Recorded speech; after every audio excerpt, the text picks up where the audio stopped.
Hey guys, very welcome back to the Mansi vlog. कैसे हैं आप सभी लोग? आशा करती हूँ आप सभी लोग स्वस्थ होंगे और मस्त होंगे अपने अपने घरों में।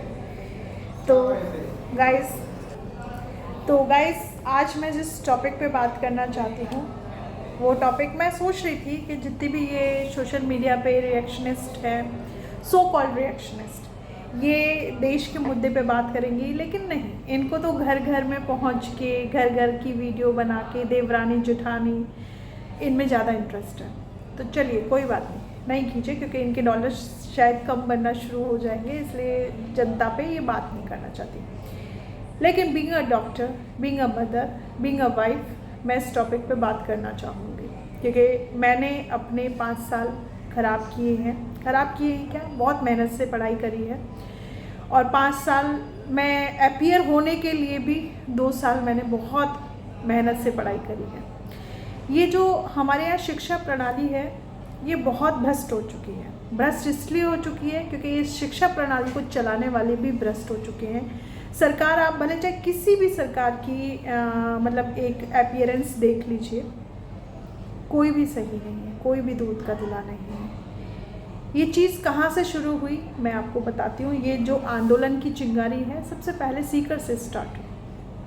सीकर में एक कोचिंग सेंटर में किसी टीचर ने आके इनके नीट का पेपर मतलब ओपन कर दिया। ओपन इन द सेंस कि वो डिस्क्लोज हो गया नीट की परीक्षा से पहले।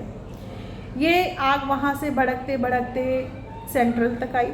सेंट्रल से भड़कते भड़कते अब न जाने कहाँ तक जाएगी ये चीज़, मैं इस चीज़ का अनुमान अभी नहीं लगा सकती, क्योंकि ये आग इतनी बुरी तरीके से भड़क चुकी है ना, इसको संभालना कैसे जाएगा कैसे नहीं। तो आधी रात को हमारे पीएम मोदी जी, जो कि कहते हैं मित्रों, पहले जनता को मित्रों कह के आह्वान करते थे, तो अब यूथ से जुड़े हैं, तो इन्होंने सबसे पहले कहा हेलो गाइस, हमारी और आपकी तरफ।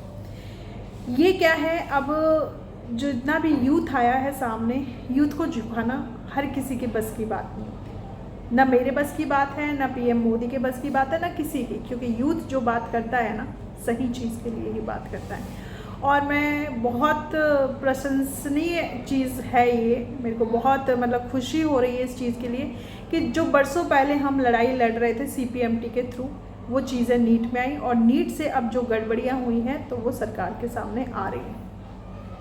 क्योंकि जिस टाइम सीपीएमटी होता था उस टाइम सीपीएमटी, आरपीएमटी हर स्टेट, पहले तो एक सेंट्रल का होता था सीपीएमटी और एक है ना स्टेट का होता था। क्या हो गया, एक स्टेट का होता था, तो ऐसे पेपर होते थे।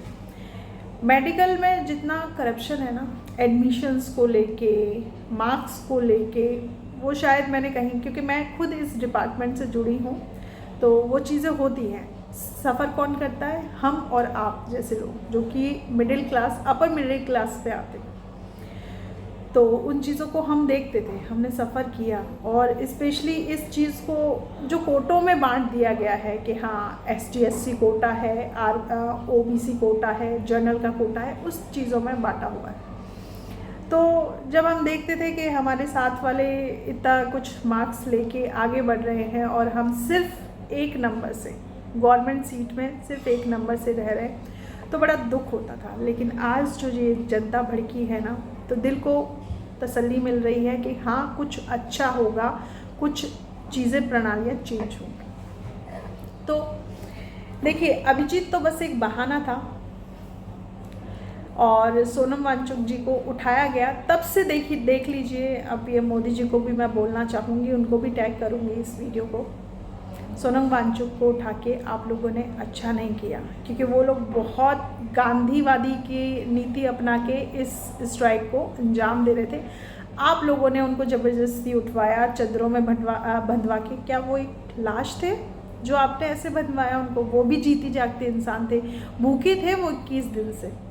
लेकिन आपने क्या किया, आपकी मतलब चल नहीं पा रही तो आप बच्चों को पिटवा रहे हैं, गैस के गोले फिकवा रहे हैं, पत्थरबाजी आप खुद करवा रहे हैं अपने लोगों को वहाँ भेज के। तो ये उम्मीद नहीं थी मोदी जी आपसे। इस भाजपा सरकार से मुझे तो ये उम्मीद नहीं थी, लेकिन फिर भी आप लोगों ने करवाया। लेकिन यूथ को आप नहीं रोक पाओगे। देखो उन बच्चों के लिए उनके पेरेंट्स, मतलब पेरेंट्स ही कहेंगे, जो लोग इतना मतलब आगे आ रहे हैं, उनको खाना प्रोवाइड कर रहे हैं, उनको पानी प्रोवाइड कर रहे हैं, हर चीज़ का पता लंगर लग रहे हैं। आप इस जनता को ऐसे मतलब यूट्यूब के माध्यम से या इंस्टाग्राम के माध्यम से नहीं पटा सकते, नहीं आप अपनी तरफ कर सकते, क्योंकि जनता अब आपकी असलियत को जान चुकी है, आपकी प्रणाली को जान चुकी है। आप दोस्त बस अंबानी और अडानी के ही हैं। आपने पूरे समुद्र बिकवा दिए रातों रात, जंगल बिकवा दिए रातों रात। अंडमान निकोबार में आप जाके देखें क्या हो रहा है, जंगल काटे जा रहे हैं। अडानी ने सारा वहाँ पे अपना सब साम्राज्य खड़ा कर लिया है। तो क्या है, चाहते क्या हैं आप है ना, मतलब हेलो फ्रेंड्स मत कीजिए। आप हेलो फ्रेंड्स करके ये बताइए कि आप कौन सी प्रणाली हमारे भारत में लाना चाहते हैं। बांग्लादेश में जो प्रणाली अपनाई गई थी, बांग्लादेशियों के लिए जो किया गया था, आप भी वो हमारे साथ करना चाहते हैं। लेकिन ये हिंदुस्तान है, सोने की चिड़िया कहा जाता था, आप ही जैसे लोगों ने इसको हड़पा है। तो मैं यही कहूँगी, हेलो फ्रेंड्स करके आप अपनी प्रणाली बताएं सरकार को, और आपको धर्मेंद्र प्रधान को हर हाल पे हटाना ही पड़ेगा। आज हटा लीजिए या आज से 10 दिन बाद हटा लीजिए, धर्मेंद्र प्रधान को आपको हटाना ही पड़ेगा। आपको शिक्षा प्रणाली में चेंजेस करने पड़ेंगे। आप क्या कहते हैं, आपने फास्ट ट्रैक लागू कर लिया है, आप फास्ट ट्रैक लगाएंगे, इससे क्या हो जाएगा, आप ये बताएं, क्या हो जाएगा। जो धाराएं आप लगा के बच्चों को कह रहे हैं कि आपने गिरफ्तार कर लिया है, जैसा कि आपने किया भी है, क्या कर लेंगे आप? कितने बच्चों को धरेंगे, कितने बच्चों के फेस डिटेक्ट करेंगे? नहीं कर पाएंगे आप। जिस तरीके से ये कॉकरोच जनता पार्टी चल रही है ना, वो आपके घर में ज़रूर घुसेगी, आपके दिलो दिमाग में ज़रूर घुसेगी। क्योंकि है ना, हमें राष्ट्र को हिंदूवादी या मुस्लिमवादी नहीं बनाना था, हमें राष्ट्र को राष्ट्र बनाना था। हमें यहाँ अपनी इकोनॉमी को स्ट्रॉन्ग करना था, जो कि आपने नहीं होने दिया। आपने सरकारी नौकरियां सारी ख़त्म कर दी। आपने घरेलू उद्योग से, बताओ, पापड़ नमकीन बना के कितने लोग अमीर हो जाएंगे, नमकीन बिस्किट बना के कितने लोग अमीर हो जाएंगे। आप जो शिक्षा प्रणाली है ना, आपने उस शिक्षा प्रणाली को यहाँ ख़त्म कर दिया है ऑलमोस्ट। क्योंकि जब बच्चों के नंबर ही नहीं आ रहे, नीट के एग्ज़ाम सारे आपके रफू चक्कर हो रहे हैं, पेपर लीक हो रहे हैं, सब इंस्पेक्टर की भर्तियाँ हुई थी वो सब लीक हो गई, कोर्ट में चली गई, तो बच्चों का इससे मनोबल गिर रहा है।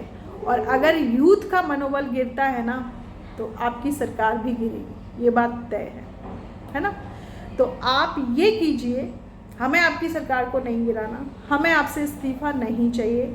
मुझे तो आपसे सिर्फ एक चीज़ चाहिए कि आप शिक्षा प्रणाली में चेंजेस करें। ये पेपर लीक हो रहा है, ये पेपर लीक नहीं हो, और बच्चे की योग्यता को देख के उसको एडमिशन दिया जाए, न कि उस जो वो रकम जमा करता है, जो वो डोनेशन देता है। क्यों डॉक्टर के बच्चे डॉक्टर क्यों बनते हैं? NRI सीट उनको क्यों मिलती है, आप ये बताएं ना। मेडिकल में सारे अमीर बच्चे क्यों होते हैं, गरीब क्यों नहीं होते? आप ये इस पे ध्यान दीजिए ना। आप किसी भी फील्ड में जाके देख लीजिए, IAS का बच्चा IAS, डॉक्टर का बच्चा डॉक्टर, इंजीनियर का बच्चा इंजीनियर कैसे बनते हैं, किसान का बच्चा किसान ही बनता है। क्यों? कहीं ना कहीं आप ही की प्रणाली में कुछ गड़बड़ घोटाला है ना। तो समुद्रों को बेचने से पहले, जंगलों को बेचने से पहले थोड़ी शिक्षा प्रणाली पे ध्यान दे दीजिए, क्योंकि आपका इस तरीके से रात में आना इंस्टाग्राम पे हमें तो डाइजेस्ट नहीं है, क्योंकि हिल आप भी चुके हैं।